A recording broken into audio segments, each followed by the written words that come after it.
Hello friends, हम खुद से पेंटिंग कैसे सीखें इस सीरीज की ये 12वीं वीडियो है और आप सभी का इसमें स्वागत है। पिछले वीडियो में हमने एक इमेजिनरी या एक काल्पनिक पेंटिंग बनाई थी और पेंटिंग बनाते वक्त मैं आपको अलग अलग रंगों के बारे में बता रहा था। अगर हम पेंटिंग बनाते हैं तो रंग तो लगेंगे ही, तो क्यों ना आगे बढ़ने से पहले हम रंगों को ही समझ लें, उनसे एक थोड़ा परिचय कर लें, ये जानने की कोशिश करें कि कौन सा रंग कब, कहाँ और क्यों लगाना चाहिए। पेंटिंग में कलर्स दो तरह के हो सकते हैं।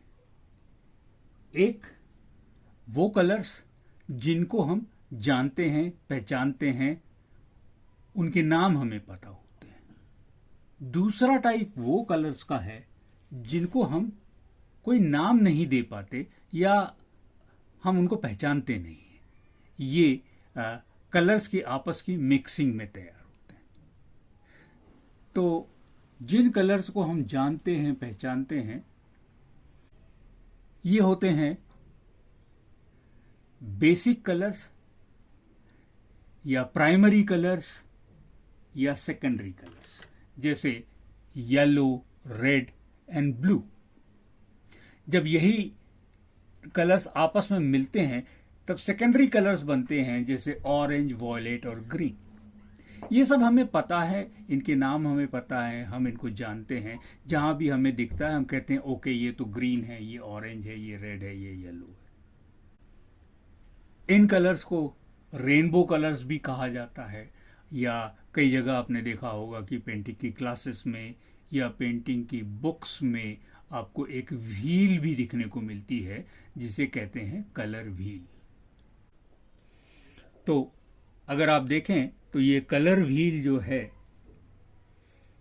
ये एक कंपैरेटिव चार्ट होता है जिसमें हम कलर्स की लाइट रिफ्लेक्शन या लाइट या शैडो क्रिएट करने की कैपेसिटी को समझते हैं, उनको एक के बाद एक लगा के कि ये लाइट है, ये उससे डार्क है, ये उससे डार्क है, ये उससे डार्क है, ये सबसे ज़्यादा डार्क है, और फिर ये लाइट होना शुरू हुआ और फिर लाइट हो गया। So it is a wheel which tells us कि हाँ, इस तरह से जो कलर्स हैं वो लाइट रिफ्लेक्शंस और शैडोज बनाने में हमारी मदद कर सकते हैं।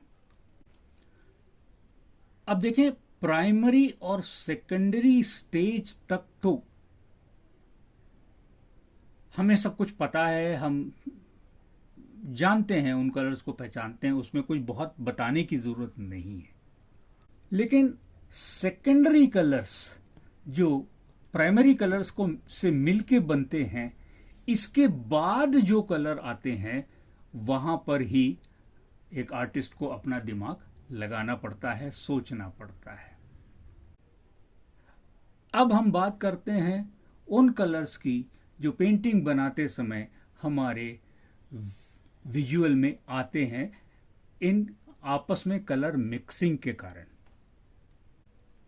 फॉर एग्जाम्पल, जैसे ऑरेंज अगर वॉयलेट में मिले, या वॉयलेट अगर ग्रीन में मिले, या ग्रीन अगर ऑरेंज में मिले, तब क्या कलर बनता है। कलर्स की इस रेंज को, या जो कलर्स हमारे बने हैं, हमारे पास उनकी कोई आइडेंटिटी नहीं होती, कोई नाम नहीं होता, वो अनजाने कलर्स होते हैं। और ये कलर्स, अनजाने कलर्स तब बनते हैं जब हमारे सेकेंडरी कलर्स एक दूसरे में मिलते हैं, या एक सेकेंडरी कलर में एक प्राइमरी कलर या बेसिक कलर आके मिलता है। तब क्या कलर बनता है, वो एक नया कलर होता है। अब देखें कि सेकेंडरी कलर्स जो हैं वो वैसे ही दो कलर्स के मिलने से बने हैं। अब इसमें अगर एक और सेकेंडरी कलर मिक्स हो जाए तो वहां पर चार कलर का एक एक्सीडेंट जैसा होता है और एक कुछ नया ही सामने बन के आता है। या इन सेकेंडरी कलर्स में अगर एक प्राइमरी या बेसिक कलर आके मिले तब वो क्या कलर क्रिएट करेगा, वो एक तरह का एक्सीडेंट होता है।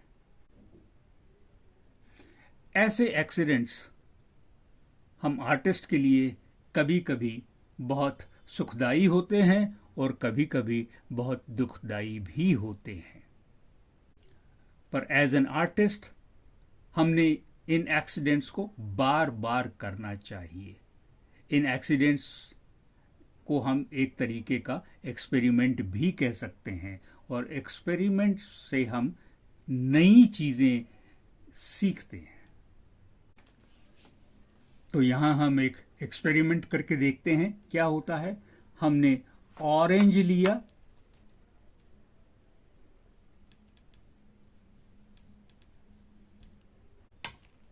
और उसमें वॉयलेट मिक्स करने की कोशिश करी।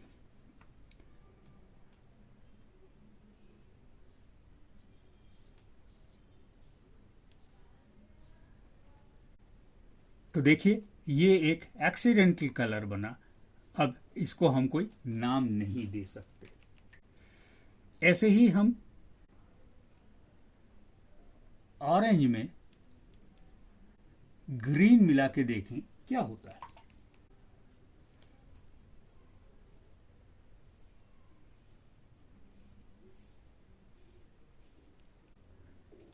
या हम येलो में वॉयलेट मिला के देखें क्या होता है।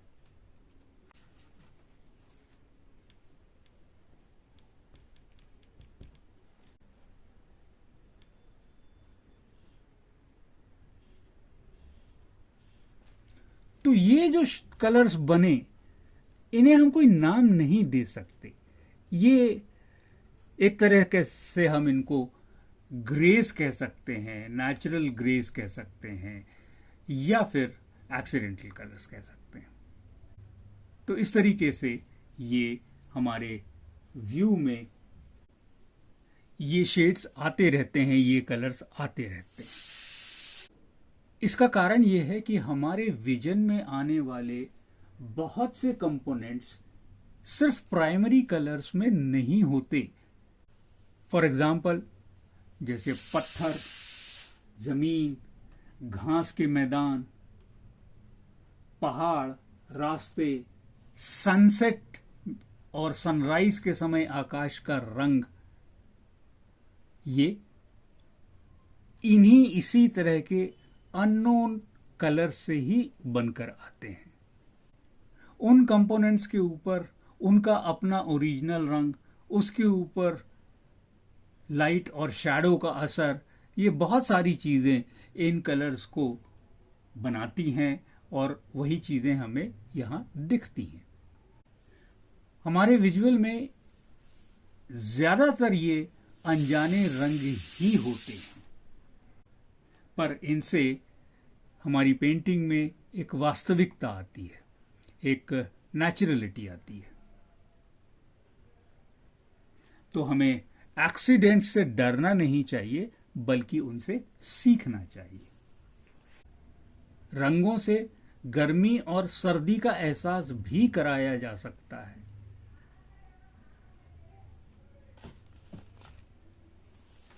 अगर हम अपनी कलर व्हील को देखें तो आप देखेंगे कि इसमें पहले 3 रंग पीला, ऑरेंज या रेड, ये वार्म कलर्स हैं, और नीचे के 3 कलर वॉयलेट, ब्लू और ग्रीन, ये कूल कलर्स हैं। ये ऊपर के जो 3 कलर्स हैं ये फायर के कलर्स हैं। फायर यानी अगर आप देखें, अगर आग जल रही तो वहां गर्मी होगी, अगर आप सनलाइट में जाके, धूप में जाके खड़े होंगे तो आपको गर्मी लगेगी, अगर आप शैडो में आएंगे तब आपको ठंडक महसूस होगी। तो इस तरीके से नीचे के 3 कलर हमारे कूल कलर हुए। क्यों? क्योंकि इन तीनों कलर्स में ब्लू ऐड हो रहा है। इस तरीके से हम अगर कोई सीन बना रहे हैं तब उसमें हमने क्या कलर्स यूज़ करे हैं। फॉर एग्जांपल जैसे अगर आप डेजर्ट बना रहे हैं तो डेजर्ट में आपको क्या कलर मिलेंगे, रेत का भूरापन, गोल्डन से येलोइश, ब्राउनिश, और कहीं कहीं जो शेडो होगी वो वॉयलेट हो सकती है। वहां पर डेजर्ट में आपको ग्रीन्स और ब्लूज शायद नहीं मिलते दिखने। आकाश में भी इतनी धूल उड़ती होती है कि आकाश भी मर्की ब्राउनिश नजर आता है।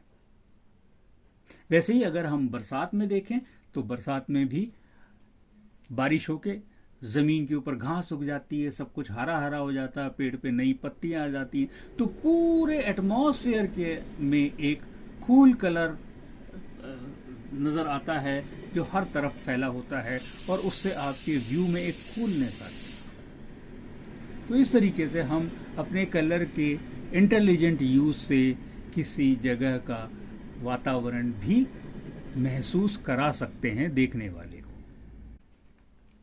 तो कहने का मतलब यह है कि जहां रोशनी होती है, जहां लाइट होता है, वहां गर्मी भी होती है, और जहां शैडोज होते हैं, अंधेरा सा होता है, लाइट कम जाता है, वहां कूलनेस होती है।